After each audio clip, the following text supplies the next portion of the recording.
నమస్తే. సో నిన్న ఏదైతే అసెంబ్లీలో బీసీ బిల్లుకు సంబంధించిన బీసీ బిల్లు పాస్ చేయడం జరిగింది. ఈ నేపథ్యంలోనే బీసీ నాయకులందరూ కూడా అభినందిస్తూ ఉన్నారు. దీనికి సంబంధించి మాట్లాడదాం. మనతో పాటు బీసీ లీడర్లు ఉన్నారు, మనతో పాటు అదేవిధంగా బీజేపీ లీడర్, అదేవిధంగా బీసీ లీడర్ రాజు నేత గారు ఉన్నారు. అన్న నమస్తే.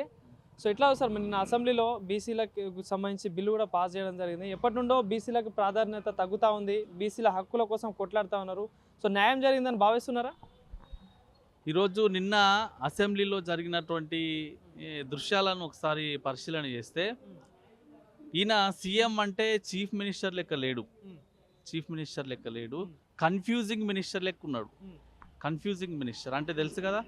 అంటే ఈరోజు ఒకసారేమో ఆర్డినెన్స్ ఇస్తా అంటాడు, ఒకసారేమో బిల్లుని గవర్నర్కి పంపిస్తా అంటాడు, ఒకసారేమో తెలంగాణ స్టేట్ అసెంబ్లీలో బిల్లు పాస్ అయింది అంటాడు, ఒకసారేమో రాష్ట్రపతి దగ్గర బిల్లు పెండింగ్లో ఉందంటాడు, ఇంకోసారేమో ఏది అది హైకోర్టులో కేసు పెండింగ్లో ఉందంటాడు, ఇంకొకసారి సుప్రీంకోర్టులో కేసు పెండింగ్ ఉందంటాడు, ఇంకొకసారి ఏమో ఇవన్నీ ఏది కూడా కాకపోతే మేము కాంగ్రెస్ పార్టీ తరపున పార్టీ పరంగా ఈరోజు 42% టికెట్లు ఇస్తాము, మిగతా పార్టీలను కూడా మేము 42% టికెట్లు ఇవ్వమని డిమాండ్ చేస్తున్నాం అంటాడు.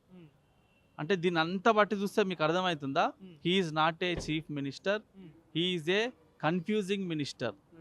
బీసీల తరపున మేము ఈ విషయాన్ని చెప్పదలుచుకున్నాం. ఎందుకంటే గత 18 నెలల నుంచి ఈరోజు తెలంగాణ రాష్ట్రంలో బీసీల రిజర్వేషన్ల కోసం పంచాయతీ ఎన్నికల్లో 42% బీసీలకు రిజర్వేషన్లు పెట్టాలని అనేక రకాలైనటువంటి ఉద్యమాలు జరుగుతుంది.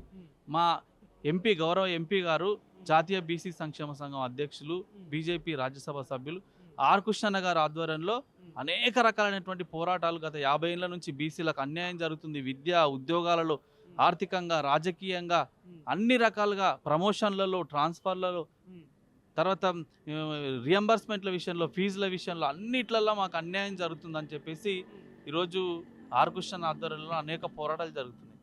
అయినా కూడా ఈ 18 నెలల పాటు ఈరోజు కాలయాపన చేస్తూ మళ్ళొకసారి కన్ఫ్యూజన్ చేసేటువంటి దాఖలుగా ఈరోజు కనపడతా ఉంది. బీసీలకి బీజేపీ అన్యాయం చేస్తూ ఉంది, అదేవిధంగా ముస్లింల పేరు చెప్పి తప్పించుకునే ప్రయత్నం చేస్తూ ఉంది అని చెప్పి కూడా మాట్లాడుతూ ఉన్నారు. ఏం చెప్పదు?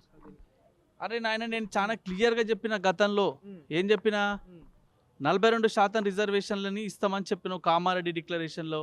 బీసీలను మొదట 52% అన్నారు, తర్వాత 56 అన్నారు, మళ్ళీ 56 నుంచి 10% ముస్లింలను తీసేస్తే 46.33% ఉన్నారు బీసీలు అంటారు. మీరు ఏది మాట్లాడినా కానీ ప్రభుత్వం తరపున మంత్రులు కానీ, ముఖ్యమంత్రి కానీ ఏదైనా ఒక దాంట్లో క్లారిటీ ఉందా? డెడికేషన్ కమిషన్ వేసినామని చెప్తారు, బీసీల రిజర్వేషన్లు 46% ఉందని చెప్తారు, మేము 42 ఇస్తామని చెప్తారు. గతంలో ఎన్టీ రామారావు గారి ముఖ్యమంత్రిగా ఉన్నప్పుడు స్థానిక సంస్థల ఎన్నికల్లో ఆర్ కృష్ణ డిమాండ్ల ద్వారా 34% ఉండే. ఇప్పుడు నేను అడుగుతున్న, చాలా క్లియర్గా నా దగ్గర లెక్క ఉంది, కాంగ్రెస్ పార్టీలో ఉన్నటువంటి మంత్రులు కానీ, ముఖ్యమంత్రులు కానీ, ఎమ్మెల్యేలు కానీ, నేను ఒక ఉద్యమకారుడిగా సవాల్ విసురుతున్నా, ఉస్మాన్ యూనివర్సిటీ జేఏసీలో పనిచేసిన ఉద్యమకారుడిగా, అయా బీసీలు ఉన్నది 46%, మీ లెక్క ప్రకారమే అనుకుందాం, 46%, 46.33% బీసీలు ఉన్నారు. మీరు 42% రిజర్వేషన్లను 56%కి ఇస్తామన్నారు. అందులో 10% ముస్లింలకు పోతే మనకి ఇచ్చేది ఎంత? 32%. మేము ఉన్నది ఎంత? 46%. గతంలో ఎన్టీ రామారావు గారు ఇచ్చింది ఎంత? 34 కదా. అంటే నువ్వు ఇప్పుడు మొత్తంగా లెక్కలన్నీ తిప్పి తిరిగేసి చూస్తే ఏం జరిగింది? 34 ఉన్నది, నువ్వు ఇంకా 2% తగ్గించి 32% ఇస్తానంటున్నావు. మా రాష్ట్ర అధ్యక్షులు రామచంద్రరావు గారు ఇదే విషయాన్ని ఢిల్లీలో ప్రెస్ కాన్ఫరెన్స్లో చెప్పారు. అయ్యా, ఇన్ని సంవత్సరాల పాటు బీసీలకు అన్యాయం జరిగింది కాబట్టి పూర్తిగా 100% రిజర్వేషన్లు బీసీలకే చెందాలి అని చెప్పేసి, ముస్లింల యొక్క 10% జనాభాను ఇందులో కలపొద్దు, 42% బీసీలకే చెందాలని 100% చెప్పారు. దాంట్లో తప్పేముంది? నేను చెప్పిన లెక్క తప్ప?